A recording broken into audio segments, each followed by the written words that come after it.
कल मैं जिंदगी में पहली बार कोतवाली गई। पहली बार पुलिस कोतवाली को अंदर से देखा। बहुत अजीब लगा।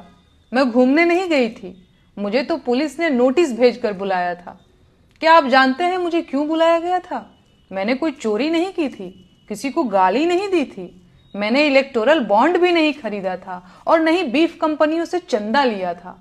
मैंने तो वोट भी नहीं चुराया था, लेकिन फिर भी मेरे खिलाफ एफआईआर दर्ज की गई और पूछताछ के लिए मुझे नोटिस भेजा गया। जानते हैं मेरा अपराध क्या था? मेरा अपराध यह था कि मैंने इस देश के प्रधानमंत्री से 4 सवाल पूछ लिए थे। मैंने इस आजाद लोकतांत्रिक देश के एक आजाद नागरिक की हैसियत से इस देश के प्रधानमंत्री की आलोचना कर दी थी। बस ये बात सरकार से बर्दाश्त नहीं हुई, होती भी कैसे? एक किसान परिवार की मामूली लड़की की इतनी हिम्मत कि वो प्रधानमंत्री से सवाल पूछ ले। औकात क्या है इसकी? तो बस भाई, मुझे मेरी औकात याद दिलाने के लिए नोटिस भेजकर थाने बुला लिया गया और मैं गई भी। क्या करती? कानून के हाथ बहुत लंबे होते हैं। बस वो अंकिता भंडारी के असली गुनहगारों तक नहीं पहुंचते और स्पेशल सर्विस मांगने वाले भाजपा के वीआईपी भी उससे बच जाते हैं। कानून के ये लंबे हाथ इंदौर में गंदे पानी से हुई मौतों के जिम्मेदारों तक भी नहीं पहुंचते।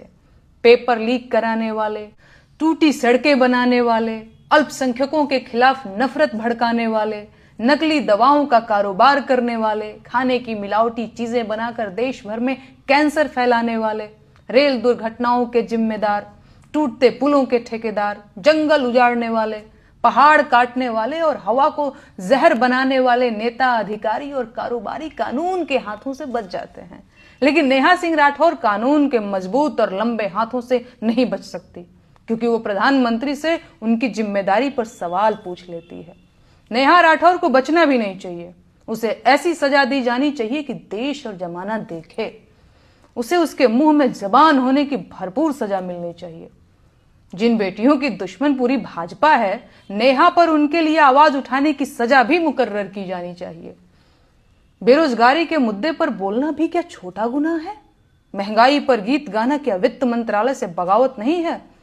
मजदूरों के हक की बात करना क्या लेबर डिपार्टमेंट के काम में हस्तक्षेप नहीं है? और फिर जब सरकार ने देश के कल्याण के लिए अलग अलग विभाग और मंत्री बना रखे हैं, तो मैं क्यों इन मंत्रालयों के मुद्दों पर बोल रही हूं?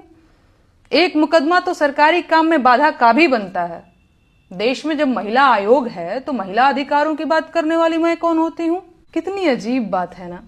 जिस सरकार को देश की गरीबी, बेरोजगारी, महंगाई और भ्रष्टाचार से लड़ना था, वो सरकार मुझसे लड़ रही है। खैर, अब सरकार को जल्द से जल्द देश हित में